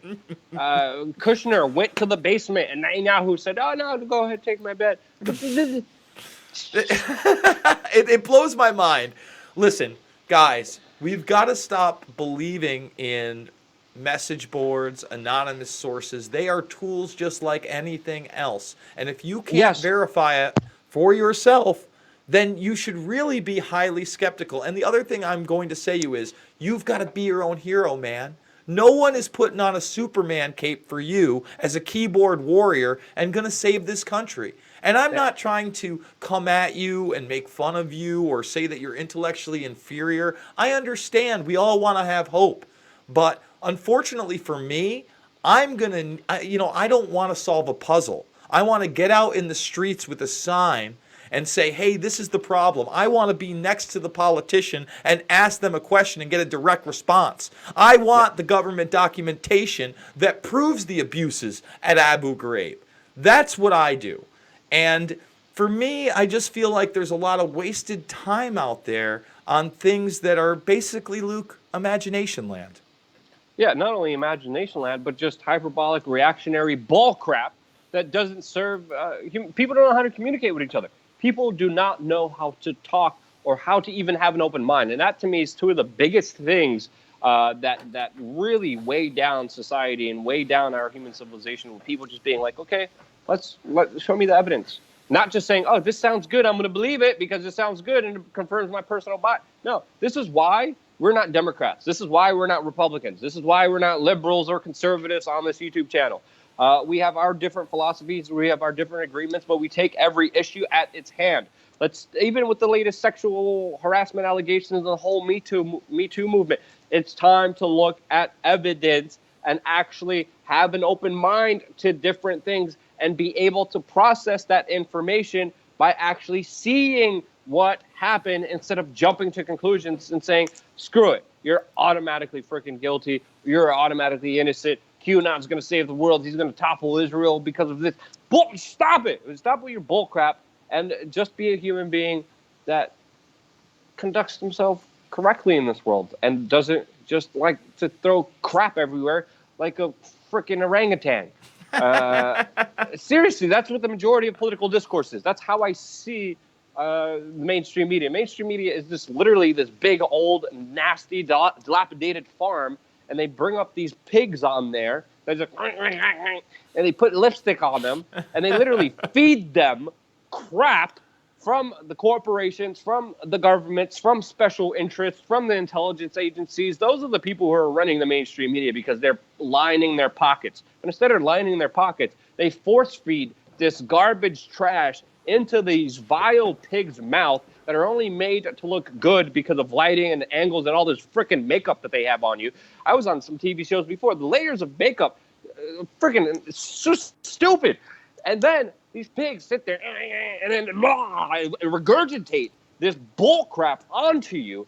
And people are like, yes, I love this puke. bullcrap corporate news information because it's what I'm used to and how I'm used to living my life and how society has been set up around me and how the school system has taught me. And all of it is wrong. Every single part of it is absolutely wrong. Sorry for that analogy.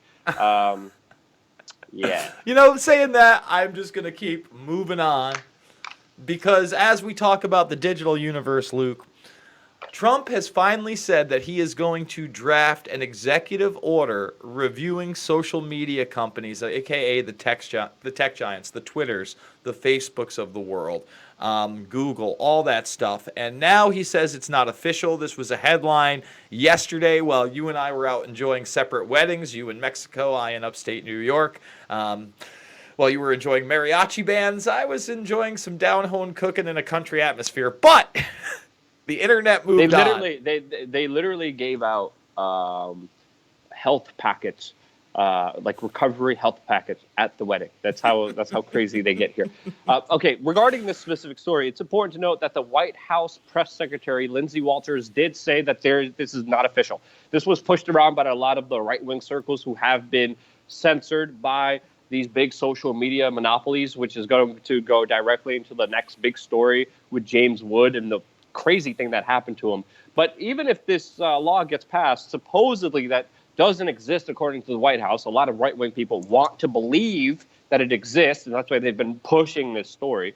But allegedly, the story of this information is that this executive order would require every federal agency to study how social media platforms moderate users' behavior and refer any instances of perceived bias to the Justice Department for further study and potential legal action. I think this is definitely, again, I don't like government, but yeah. Oh, say it! Come on, It's positive. a slippery slope. It's positive. It's a slippery slope. It's a slippery slope. But with what we have been seeing, initially it may be a good thing, but I think it would be eventually abused by government and wouldn't be a good thing later on. But right now what's happening with online censorship with what are virtually they are commodities. Let's just admit it. They're public information commodities is just disgusting what they're being able to get away with. Which leads into the next example with the next story that you have, Jason. Now, before we even get to James Woods, because I do want to get to James Woods in a minute. That's what the thumbnail was. I think this is a huge story. But we have to start talking about this, and we do actually have to start talking about what? An Internet Bill of Rights. Now, I have always, Luke, been against things like, what is it called? They got rid of it. Net neutrality. I didn't think they needed net neutrality. I didn't feel like that was something that, I thought the free market would be fine. But when you do have monopoly companies not paying taxes, embedded with the government, openly changing the algorithms for their political beliefs, videos internally leaking from Google with Sergey Ratatatov saying that everybody had a rough day here now that Trump has been, elected, people almost crying at these companies. Then you have internal documents where it's admitted that they were going to change the algorithm for a more pro-immigration stance. All this stuff we covered, Luke. And now it has even bled into InfoWars being banned off of PayPal. And seeing PayPal really does not have a competitor. Sure, Venmo is starting to get there, but nowhere near used across the country like PayPal. And your major income is selling stuff on the internet. That's brutal. Yep. That's like Aaron Russo. Isn't Venmo owned by Facebook? I'm not sure. Someone needs to fact check this. Yeah, someone needs to fact check this. I don't want to say that. I just left the camera on the sunset. You guys deserve to see the sunset. I'm sorry. I just needed to sit down, enjoy the sunset with the technocratic censorship. I'm screaming in my hotel room. People here don't even speak English. No one speaks English in Acapulco. People in the chat, Luke, are saying that PayPal owns Venmo, so I don't know. Okay, yeah. I thought it's one large institution that does own Venmo. That is also one of the big monopolies out there that just abuse their power right now, and they have been empowered mainly by government, and that's why I always make the argument that these this situation that we're in right now wouldn't exist if it wasn't for government. And that's why I don't believe the government is there, is going to be able to fix this, because they made this monster, and somehow it works in their favor, because you could bet your bottom dollar it's being used against what seems like majority right-wingers. It's being used against some left-wingers. But ultimately what's happening here is this is going to be used all around. This is going to be used just like they're using it in China. If you're a journalist that criticizes the government, you're not going to be able to live your life like everyone else. You're going to be denied access to privileges and just basic human dignity, like high-speed internet, or having your kid at a good school, or being able to buy an airplane ticket, because of your stance against authority. This is, again, there's two types of people in this world. People who believe in authoritarianism and government, and people who don't believe in government and believe in self-sovereignty and freedom and liberty. And that's why that's the stand that I always make, including against the government, Jason. Luke, all I can say is this, man. When I saw this story initially, my friend, all I could think about was Aaron Russo, America Freedom to Fascism, and his discussion with the Rockefeller that one day everybody would have a chip in their hand, and if they ever spoke out or caused any trouble, all of their digital transactions would be done for because they just turn off their chip. And without a chip, again, folks, PayPal is a huge, huge economic structure on the internet. Everybody watching this knows that, and that starts to cripple the InfoWars operation financially. And that doesn't mean I agree with everything InfoWars has to say, but they certainly deserve to exist. And to show you how much this censorship is getting out of control, we have to look at this. James Woods is suspended from Twitter from one of the tamest memes I've ever seen in my life. It is a meme making fun of the left. It does not curse. It is not sexual in any manner. It says, we're making women's votes worth more by staying at home. And it's a picture of 3 beta males. And then it says the Democratic Party. Now, the reason that Twitter suspended him for is that they said that this meme could influence the election and was effectively fake news. Now, if Bill Maher had posted this same meme saying this isn't that far off from what the left has become, guess what? Nothing would have been done. Now, if Jimmy Dore had done it on the left, and that's why I don't like it when these people put the internet censorship in some kind of a left-right paradigm, he may have been censored. Jimmy Dore is the furthest thing from right wing, Luke. And the bottom line is he is a contrarian, and he has been targeted by the demonetization, by the shadow banning, and all the same things that We Are Change is. And We Are Change is not a left-wing or right-wing organization either. But when you look at a meme like this, Luke, they're coming for the internet. Forget about Article 13 and the EU and copyright claims over Kermit the Frog drinking Lipton tea, which is an issue. This is a joke. And a joke got him suspended from Twitter. And this is not an abusive joke. This is not a sexual joke. This is not a graphic joke. This is as peanut butter and jelly, milk toast as it comes. Well, James Wood responded to this and he said, quote, "This tweet was a satirical meme that made fun of so-called soy boys. An example, limp-wristed liberal men devoid of testosterone, confidence, and really everything else that makes a man a man." So that was his personal comments on it. And again, for influencing the elections, is this really going to influence the election? What about all the other propaganda and disinformation out there that has influenced war, poverty, that these... I got a family-friendly show. I can't curse. I do want to curse so bad. Mainstream media, lipstick pigs are pushing for and setting the agenda for and ultimately creating the reality for. Just an outright idiocracy. James Wood, I disagree with him on some political issues. I believe he tweeted in support of me sometimes, and I believe he also tweeted in disagreement, calling me out on things before. But regardless of his opinions, he deserves to have one. He deserves to talk whatever he wants to talk. If he wants to talk about limp-wristed, low-testosterone beta males, cocks, or whatever the fuck frick he wants to talk about. Wait, I said freak. I didn't finish that sentence. Luke, let's stop for a second, because that was just his response after they threw him off, okay? He didn't say limp-wristed liberals in the post. The post, he said, is this: pretty scary that there is a distinct possibility this could be real. Not likely, but in this day and age of absolute liberal insanity, it is at least possible. So we didn't even get limp wrist in the actual comment, and it's not in the meme. I want to make that clear. Well, no, it's not in the meme. His response. I get it. He's a divisive guy.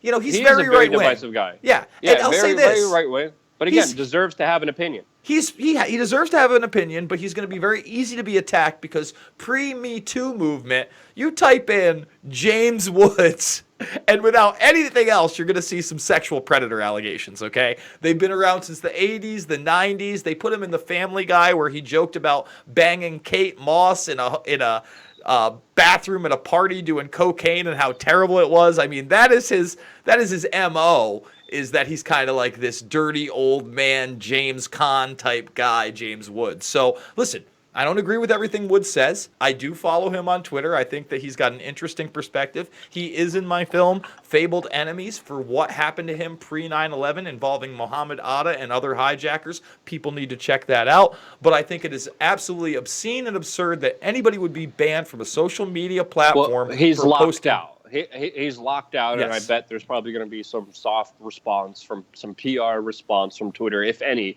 because usually they don't even give it a response to why certain bannings or lockings or suspensions happen. But this is just like being in school and you're being suspended for something you never did.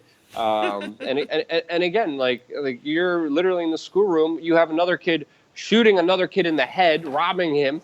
And then you're throwing a spitball, and you're the one who gets in trouble when the mainstream media is getting away with all these other horrible crimes. And he's just doing memes, again, divisive memes, set, again, to divide and conquer people. I disagree with. Regardless, it still deserves to have a voice, because if they use him as an example, they use Alex Jones as an example, they're going after some left-wing websites as well, especially with Google.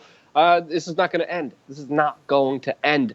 And it's only going to damage the national discourse. It's only going to damage the communication. And we already have enough communication problems in this country, and already enough dumb crap where people are fighting each other in the streets with freaking homemade armor of the most incredible kind for absolutely no reason, when two sides absolutely agree with each other about 70% of the things. So it's absolutely just freaking ridiculous. I said frickin'. I always say frickin'.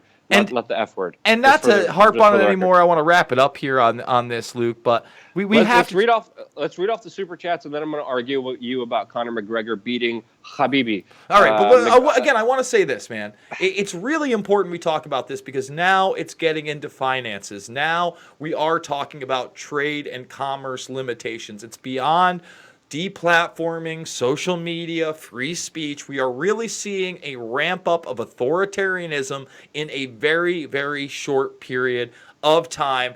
Let's get to the super chats that we missed. This one from Seth Day. Again, Seth Day killing it.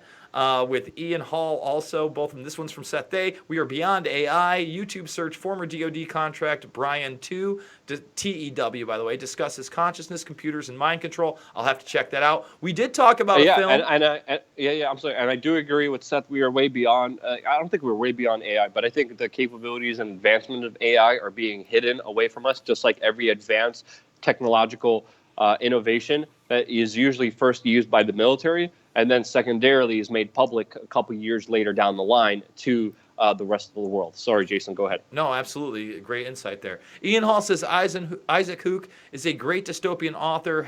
# Bolt Eaters. The Mideast will never end until aliens. I think he's joking with that one, guys. I do. Let's see. Bill Steinbeck. And this is another one from Bill. Bill, thanks for all the support today. Who's the more guilty, the order giver or the order follower? And let me say this.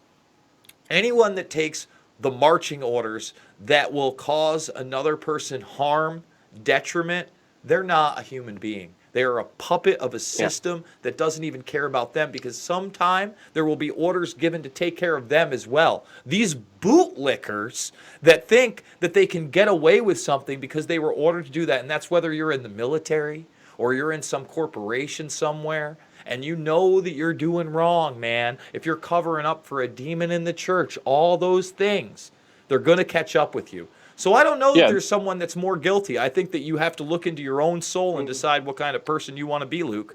Well, that's why they call it a chain of command, because they literally have a chain on you. And like, if you look at human atrocities, whether it was Mao Zedong or Stalin or Hitler, a lot of these people never got their hands dirty. They only were able to do it because of disinformation, because of propaganda, because of psychological warfare that was used against them effectively. And that's those same kind of techniques are being used against the American people in more advanced ways, especially now with the social media that all of us are on, and how it's being controlled and how it's being manipulated. And the pathway that we're on, it's not a good one. And it's probably going to be a lot worse than what we have seen throughout human history. All right, so let's get to the next super chat right here. And there are a bunch of them from Ian Hall that we missed. PB&J is racist. I mentioned peanut butter and jelly. Obviously, I'm a bigot. Hashtag IBOR sounds like a medical thing. I'm not sure what that is. Starting a sauce company. Yo, soy sauce shiz will be genius. Jesse Schmidt asked the question we're going to get into in a moment. I'm just going to read one more Ian Hall. I'll add $100 plus a zero to have Tim Pool to take off the beanie. I'll tell you what, Luke just needs to get him in for one of the live streams, gets him real comfortable, gets him on a couch. They both have a microphone next to him. Tim Pool's 2 minutes deep in one of his little conversations, and Luke grabs the beanie. And that's a big push for WRC. I'm going to try to convince Luke to do it, but it looks like no mas. That is wrong. There's pictures of him without the beanie out on the web. Yeah, he released it. He released he did a whole AMA on 4chan talking about it, and unbeanied himself. There's no need for that. Yes, he's been unbeanied. It's just a ridiculous issue. Leave Tim Pool's beanie alone. All right, so Jesse Schmidt says, can you do a story on what McGregor was talking about at the press conference with Khabib and his ties to oligarchs? So here is that story. Actually, me and Luke discussed this before the preview. Me being an MMA addict, I, of course, watched that shiz show of a press conference. Shiz show. It was a very beautiful, articulate, verbal jiu-jitsu bout that there was no verbal jiu-jitsu between someone who is on another level intellectually compared to Khabib, who is like, no true. Oh, yeah, I know. He's so much intellectually superior to Khabib, who speaks 7 different languages and remained calm, cool, and collected the entire time. Conor McGregor's verbal jiu-jitsu is far superior than what we have seen in sports entertainment since Muhammad Ali. I do have to say that. Since Muhammad Ali, coming in very drunk with your own personal whiskey that is for the record, he didn't come in drunk. He got drunk. That's different. Says you. Anyway, what was Conor talking about? Because he was bringing up Putin and Russian oligarchs and Khabib and his gym. And this story came out a couple months ago. This is what it's about. So a Russian oligarch who helped Khabib open up a gym, and on top of a gym, he's also involved with M1 Global, an organization which Fedor has fought for. He actually put together the fight between Fedor and Maldonado, hoping that Putin would come and sit in the front row like he had done in the past at other organizations, has been arrested for embezzling 35 million American dollars. I think it was something like 2 billion rubles.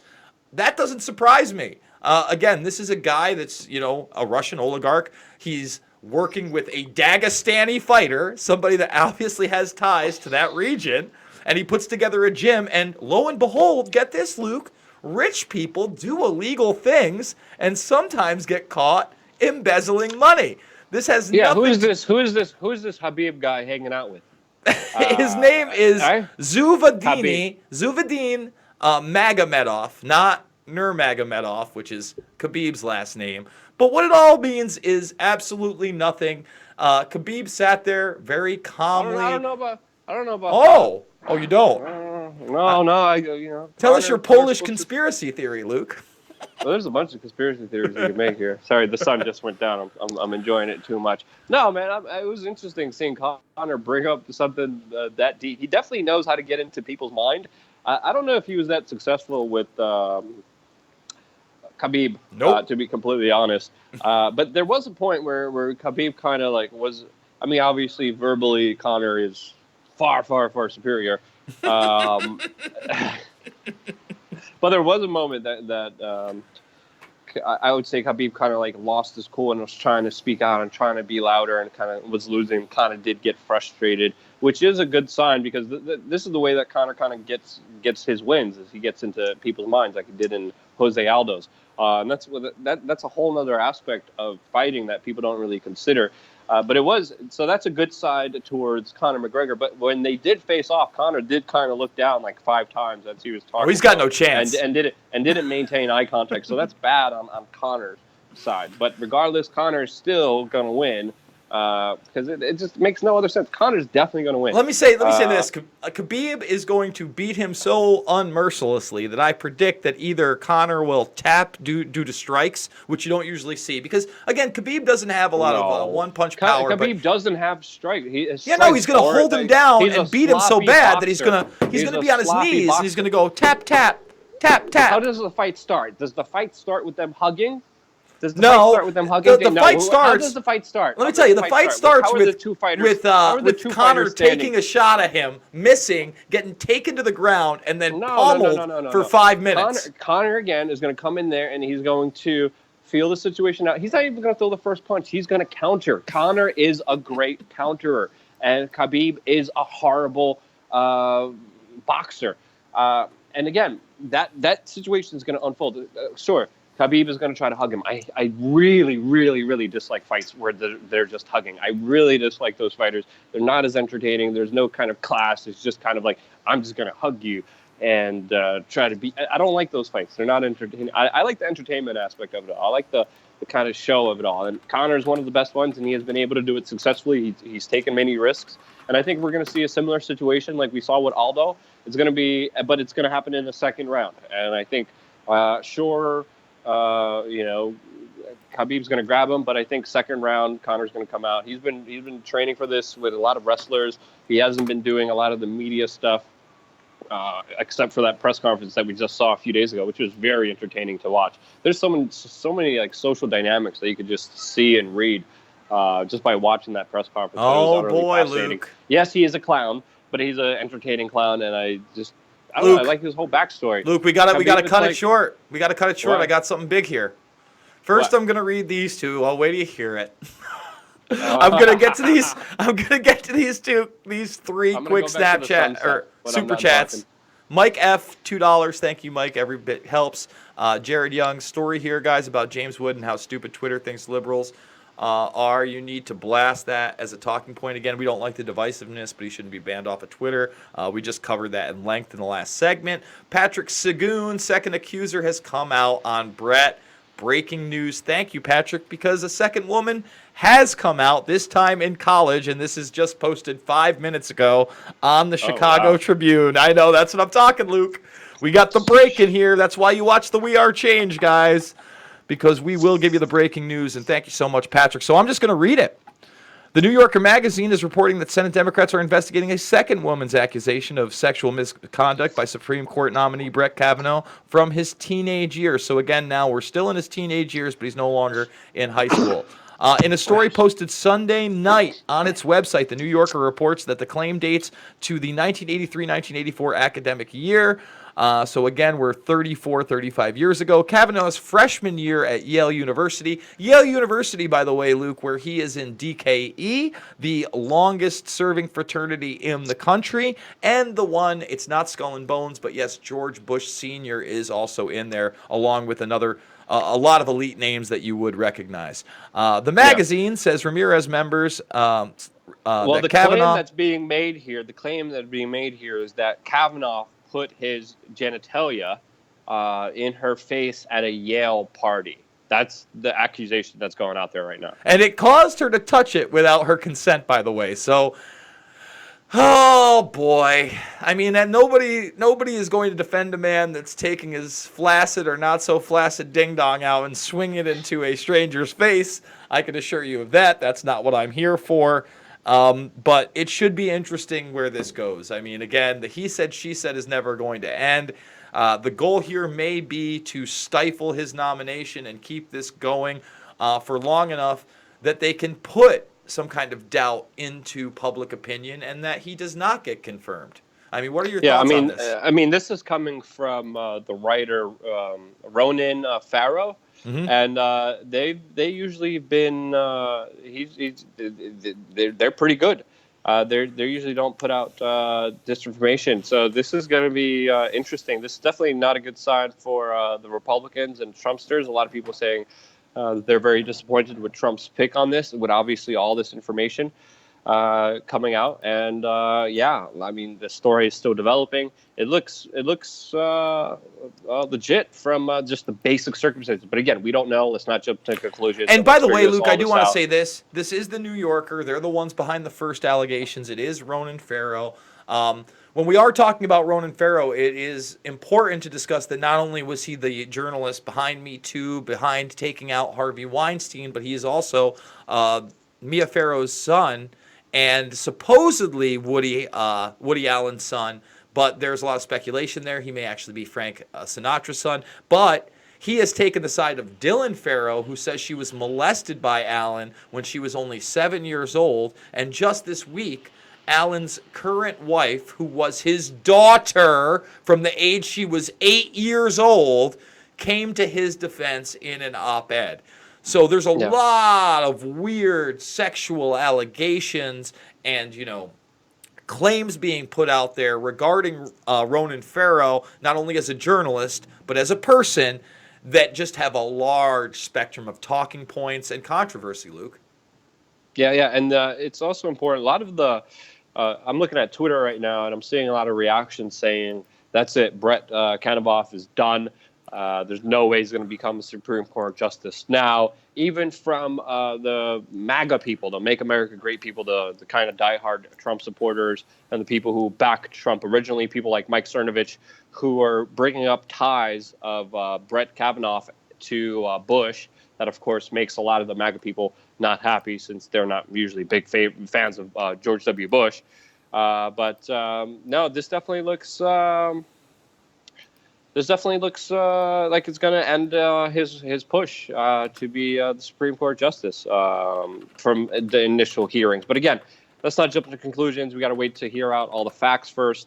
I'm just looking on social media right now, on Twitter right now, to get a better understanding of it all. And by the way, there's a super chat in here from Ian Hall. Second accuser equal bullshiz. Who knows? Again, this is breaking. This is as breaking as it gets. It's kind of weird that our show has now come full circle to us opening with the old allegations, and that being the biggest story. And as we come to a close on almost 2 hours here, there are now new allegations, and this is probably going to be the subject of our main video tomorrow, I would imagine, Luke. Definitely. Well, the article, I'm reading more in the article here, and the article reads, in her initial conversation with the New Yorker, she was reluctant to characterize Kavanaugh's role in the alleged incident with certainty after 6 days of carefully assessing her memories and consulting with her attorney. Ramirez, the woman who's making this allegation now, said that she felt confident enough of her recollections to say that she remembers Kavanaugh had exposed himself at a drunken dormitory party, thrust his penis in her face, and caused her to touch it without her consent as she pushed him away. Ramirez is now calling for the FBI to investigate Kavanaugh's role in the incident. I would think an FBI investigation would be warranted, she said. So yeah, those are the facts that are coming out in the New Yorker right now. Oh, I mean, again, not out of the realm of possibility. I think we've all had that wild friend, or that, I wouldn't even say friend. I'm in a fraternity. I wouldn't even call all of them friends, but that person that you know, that you associate with socially, that is just sexually repulsive and repugnant and does terrible things. And this is a reality. And we can all sit here and try to shame others or act like we're pure and that we've never done anything or that we've never done mental gymnastics to try to defend one of our friends or our loved ones, but we have. And No. again, no, never. Well, it depends. I mean, we were talking about on what different levels here. This is pretty out bad. there. And again, a human being. There's more monsters in our society than we know, and it's disturbing to hear about these things and disturbing to be around it. But it's it needs to be a collective effort of all of us to be like, hey, what you did is freaking wrong. And I don't know. I always try to be always hyper vigilant and always hyper careful with all my situations that I deal with, especially with other people, especially with other kind of social dynamics that I'm involved in. And I think we need to be more careful than ever, and also be more observant than ever, and more considerate of other people, which again is not happening. And it's I don't know. It's just screwy. It just sucks. I don't disagree. I think that's pretty good to wrap it up on. Before we do wrap it up, I want to remind everybody that we do have a backup channel. It's called Pulse Change. It's right here to the side of me. Hit that subscribe button. Hit that notification button. We're putting out new videos, live streams, and long-form interviews on that channel more than ever. We need your support over there, and of course we need your support here, so hit that join button. We went to a lot of the new people over in the regular chat. Thank you so much for the super chats, guys. If you want notifications, you got to ring that bell. And most importantly, Luke, let's hope that our audience is the change that they want to see in the world. Yes, Jason, and Conor McGregor is going to win soon at UFC, and government is always the issue. And I love you guys. Thank you again so much for watching. Stay tuned for a lot more. We're, of course, going to be very busy with all the shenanigans and all the propaganda and disinformation warfare that's being waged against you by special interests to ruin our lives. And the only answer is for us to work together. And I thank you for everyone being on the show. And I thank you for everyone for the super chats and commenting and being a part of it, because if it wasn't for you guys, we wouldn't be here. Once again, love you guys. Stay tuned for more.